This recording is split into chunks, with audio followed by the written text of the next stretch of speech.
Hello guys, இன்றைக்கி நம்ம சேனலில் என்ன ரெசிபி பார்க்க போகிறோன்னா ரம்ஜான் ஸ்பெஷல் ரெசிபி வட்லாப்பன் தான் பார்க்க போகிறோம். அதுக்கு முன்னாடி சேனல் இன்னும் சப்ஸ்கிரைப் பண்ணலைன்னா சப்ஸ்கிரைப் பண்ணிக்கோங்க. வாங்க வீடியோக்குள்ளே போகலாம். இந்த வட்லாப்பன் ரெசிபி வந்து ஒரு ஸ்ரீலங்கன் ரெசிபி. இது மோஸ்ட்லி வந்து ரம்ஜானுக்கு வந்து நிறையா முஸ்லீம்ஸ் வீட்டில் செய்வாங்க. அது எப்படி நம்ம வீட்டில் செய்கிறதுன்றதான் இந்த வீடியோவில் பார்க்க போகிறோம். வாங்க வீடியோக்குள்ளே போகலாம்.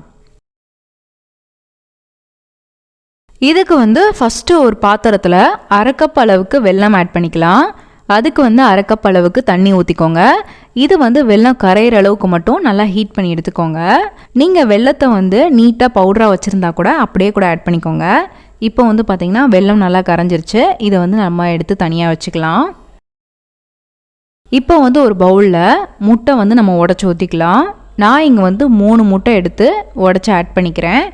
நீங்கள் வந்து ஒரு 4-5 கூட ஆட் பண்ணிக்கலாம். எக்கு வந்து மினிமம் வந்து 3 ஆட் பண்ணிக்கோங்க. நான் வந்து செய்ய போகிற சைஸ் வந்து ரொம்ப சின்னது தான். ஸோ வந்து 3 ஆட் பண்ணிக்கிறேன். முட்டை ஆட் பண்ணோடனே முட்டையை வந்து நல்லா வந்து இந்த மாதிரி பீட் பண்ணிக்கோங்க. நீங்கள் எந்த அளவுக்கு நல்லா பீட் பண்ணுறீங்களோ அந்த அளவுக்கு வந்து ஸ்மெல் கம்மியாக இருக்கும். ஸோ வந்து ஃபஸ்ட்டு நல்லா பீட் பண்ணிக்கோங்க. பவுலில் வந்து ஃபஸ்ட்டு பீட் பண்ணி தனியாக வச்சுக்கோங்க. இப்போ வந்து நல்லா பீட் பண்ணி எடுத்தாச்சு. அதுக்கப்புறம் நம்ம ரெடி பண்ணி வச்சுருக்க வெல்லத்தை வந்து வடிச்சிட்டு ஆட் பண்ணிக்கலாம். நம்ம வெல்லத்தை வந்து இந்த மாதிரி வடிகட்டிட்டு ஆட் பண்ணும் போது அதில் இருக்க தூசி எல்லாமே வந்துடும். அதனால் வந்து மோஸ்ட்லி வந்து எல்லோரும் வடிச்சிட்டு ஆட் பண்ணிக்கோங்க. இப்போ வந்து 1 கப் அளவுக்கு நான் தேங்காய் பால் ஆட் பண்ணிக்கிறேன். நீங்கள் நார்மல் பால் கூட ஆட் பண்ணிக்கலாம். ஆனால் தேங்காய் பால் ஆட் பண்ணும்போது இன்னும் நல்லா டேஸ்ட்டாக இருக்கும்.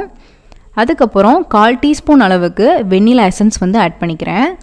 அதுக்கப்புறம் 1/4 டீஸ்பூன் அளவுக்கு ஏலக்காய் தூள் ஆட் பண்ணிக்கிறேன். டேஸ்ட்டுக்கு கொஞ்சமாக வந்து சால்ட் ஆட் பண்ணிக்கிறேன். இப்போ இது எல்லாத்தையுமே ஆட் பண்ணிவிட்டு நல்லா மிக்ஸ் பண்ணி விட்டுக்கலாம். நல்லா எல்லாமே வந்து நல்லா மிக்ஸ் பண்ணி விட்டுக்கோங்க. நீங்கள் இதை வந்து விரிஸ்ட்டு வச்சு நல்லா மிக்ஸ் பண்ணலாம். இல்லைனா வந்து ஒரு மிக்சியில் போட்டு கூட நல்லா மிக்ஸ் பண்ணிக்கலாம். இதில் நீங்கள் பார்த்தீங்கன்னா தெரியும், அந்த முட்டையில் இருக்கிறது வந்து லைட்டாக அங்கங்கே இருக்குது. ஸோ வந்து மிக்சியில் நான் வந்து இதெல்லாம் ஆட் பண்ணிவிட்டு நல்லா ஒரு 2 சுற்று மட்டும் சுற்றி எடுத்துக்கிறேன். நீங்கள் மிக்சியில் இந்த மாதிரி பிளெண்ட் பண்ணும் போது நல்லா இந்த மாதிரி நுரையாக வரும். நல்லா க்ரீமி ஸ்ட்ரக்சரில் வரும். அந்த மாதிரி ரெடி பண்ணி எடுத்துக்கோங்க. நீங்கள் எந்த அளவுக்கு நல்லா வந்து பீட் பண்ணி எடுக்கிறீங்களோ அந்த அளவுக்கு நல்லா சாஃப்டாக கிடைக்கும். இப்போ வந்து இன்னொரு பாத்திரத்தில் ஒரு 1/4 கப் அளவுக்கு நான் வந்து சர்க்கரை ஆட் பண்ணிக்கிறேன். சர்க்கரை ஆட் பண்ணிவிட்டு அதை வந்து லைட்டாக வந்து கேரமலைஸ் பண்ணி எடுத்துக்கிறேன். இப்போ வந்து பார்த்திங்கன்னா நல்லா கேரமலைஸ் ஆயிடுச்சு. அதில் வந்து லைட்டாக சுடுதண்ணி ஆட் பண்ணிவிட்டு நல்லா மிக்ஸ் பண்ணி விட்டுக்கிறேன். இப்போ வந்து பார்த்திங்கன்னா சுகர் வந்து நல்லா கேரமலைஸ் ஆகிடுச்சு. இதை வந்து அப்படியே தனியாக வச்சுக்கோங்க. அதுக்கப்புறம் ஒரு கேக் டின் நான் எடுத்துக்கிறேன்.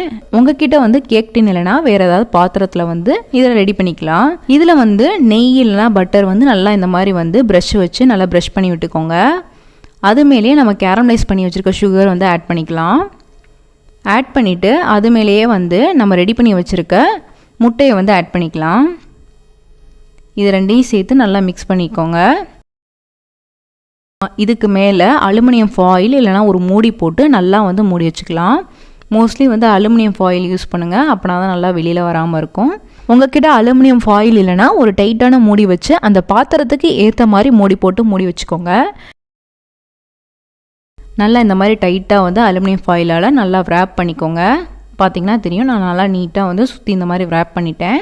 இப்போ வந்து இது ரெடி ஆயிடுச்சு. இதை வந்து ஒரு குக்கரில் வந்து நான் வேக வச்சு எடுக்க போகிறேன். குக்கரில் வந்து ஆல்ரெடி நான் வந்து தண்ணி வந்து கொதிக்க வச்சுருக்கேன். அதில் வந்து இதை ஒரு 45 நிமிஷம் வந்து நல்லா வேக வச்சு எடுத்துக்கிறேன்.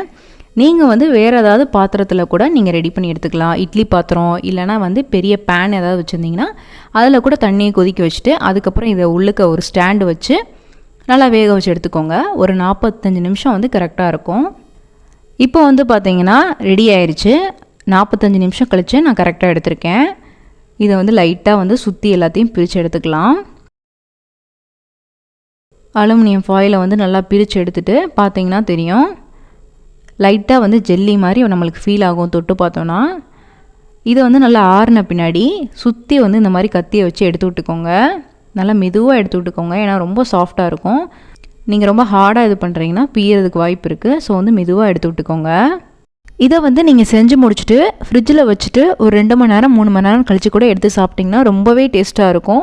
இதில் வந்து நம்ம வெண்ணிலா எசன்ஸ் ஆட் பண்ணியிருக்கிறதுனால மோஸ்ட்லி வந்து எக் ஸ்மெல் அந்தளவுக்கு அடிக்காது. நீங்கள் வந்து ஃப்ரிட்ஜில் வச்சு சாப்பிட்றதா இருந்தால் கண்டிப்பாக ட்ரை பண்ணி பாருங்கள். டேஸ்ட் வந்து இன்னும் கொஞ்சம் நல்லாயிருக்கும். இப்போ பார்த்திங்கன்னா நான் சுற்றி நல்லா எடுத்து விட்டுட்டேன். நல்லா ஜெல்லி மாதிரி அழகாக வந்திருக்கு. இப்போ வந்து ஒரு பிளேட் அது மேலேயே வச்சு அப்படியே வந்து நம்ம கவுத்துக்கலாம். இப்போ பார்த்தீங்கன்னா தெரியும் அழகாக நீட்டாக வந்துருச்சு. நடுவில் வந்து அந்த ஹோல் எதுக்கு வந்துச்சுன்னா நம்ம கேரமலைஸ் பண்ண சுகர் வந்து ஆட் பண்ணும் போது மேலே ஊற்றும் போது அந்த மாதிரி பபிள்ஸ் வந்திருக்கும் போல். ஸோ வந்து அப்படியே இருந்திருக்கு, அதனால் ஒரு பிரச்சனையும் கிடையாது. இப்போ வந்து உங்களுக்கு தேவையான நட்ஸ் அண்ட் ட்ரை ஃப்ரூட்ஸ் வந்து மேலே ஆட் பண்ணிக்கோங்க. டெக்கரேஷனுக்கு நீங்கள் எப்படினாலும் ரெடி பண்ணிக்கலாம். நம்ம கேரமலைஸ் பண்ண சுகர் வந்து ஆட் பண்ணதுனால நல்லா உள்ளுக்கு வந்து ஜூஸியாக இருக்கும். உங்களுக்கு அப்படி வந்து ஜூஸியாக வேணும்னா நீங்கள் கேரமலைஸ் பண்ண சுகர் ஆட் பண்ண தேவையில்லை, டேரெக்டாக அப்படியே வந்து ஊற்றி எடுத்துக்கலாம். இப்போ பார்த்தீங்கன்னா நான் டெக்கரேஷனுக்கு முந்திரி பருப்பு, பிஸ்தா, பாதாம் இதெல்லாம் ஆட் பண்ணியிருக்கேன். உங்களுக்கு என்ன வேணுமோ நீங்கள் அதெல்லாம் ஆட் பண்ணிக்கலாம். இப்போ பார்த்தீங்கன்னா தெரியும் நல்லா ஜெல்லி மாதிரி அழகாக வந்திருக்கு. இப்போ நான் இதை க்ளோஸ்அப்பில் காமிக்கிறேன் பாருங்கள். இப்போ இதை நம்ம பீஸ் போட்டு எடுத்து காமிக்கலாம். நல்லா நீட்டாக வந்திருக்கு பாருங்கள், சாஃப்டாக. இதை நான் வந்து பிச்சு காமிக்கிறேன் பாருங்கள், எவ்வளோ சாஃப்டாக அப்படியே சிதிலாக வருதுன்னு. அவ்வளோதான், ரொம்பவே ஈஸியான சிம்பிளான வட்லாப்பன் ரெசிபி ரெடி ஆயிடுச்சு. இந்த ரெசிபி உங்களுக்கு பிடிச்சிருக்குன்னு நினைக்கிறேன். பிடிச்சிருந்தா லைக் பண்ணுங்கள், ஷேர் பண்ணுங்கள், கமெண்ட் பண்ணுங்கள், மறக்காமல் சேனலை சப்ஸ்கிரைப் பண்ணுங்கள். இன்னொரு வீடியோவில் பார்க்குறேன். பாய்.